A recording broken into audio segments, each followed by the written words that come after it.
Olá, queremos olhar os artigos 3 e 17 da Confissão de Augsburgo. Ambos falam sobre Jesus Cristo, que naturalmente é o tema fundamental e o centro de toda a mensagem da Igreja cristã, da teologia cristã ao longo da história. O artigo 3 tem como título Filho de Deus, e ele vai falar sobre a pessoa e a obra de Jesus Cristo. Na versão em alemão, é dito lá que se ensina que Deus Filho se fez homem.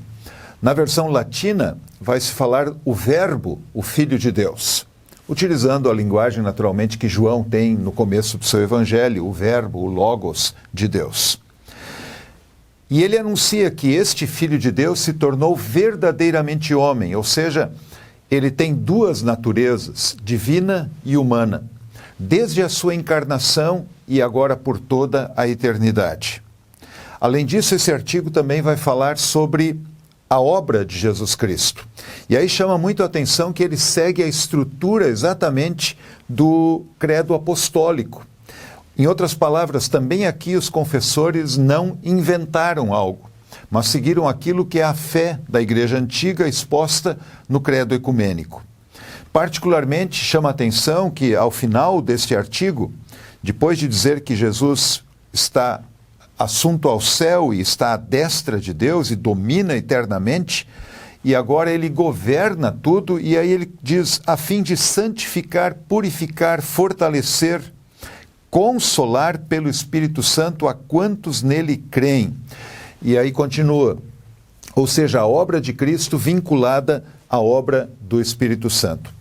Também um destaque importante é que quando ele fala sobre a obra de Cristo, ele acentua que a sua morte de cruz é dada para perdoar o pecado, tanto hereditário como todos os pecados. Em outras palavras, a obra de Cristo centralizada no sacrifício dele pelos pecados do mundo. Essa confissão, como disse, ela testemunha a concordância com a fé da Igreja Antiga, particularmente com o que encontramos nos concílios ecumênicos de Nicéia, do ano 325, de Constantinopla, em 381, e de Calcedônia, em 451. Este é o artigo 3 da Confissão de Augsburgo, do Filho de Deus. Queremos também olhar para o artigo 17 da volta de Cristo para o juízo. E aqui se destaca o fato de que a Confissão de Augsburgo olha para o fim e, no fim, encontra a definição das coisas que virão exatamente em Jesus Cristo. Vida e morte eternas acontecerão a partir do juízo final, da ressurreição dos mortos, quando da segunda e definitiva vinda de Jesus. Aqui também nesse artigo chama a atenção o fato de haver a rejeição a doutrinas, ensinos falsos. E particularmente duas coisas são rejeitadas. Uma diz aqui que se rejeitam os anabatistas, os quais ensinam que os diabos e os homens condenados não sofrerão dor e tormentos eternos. Em outras palavras, aqui há uma rejeição, poderíamos dizer na linguagem que utilizamos hoje, a dois ensinos equivocados.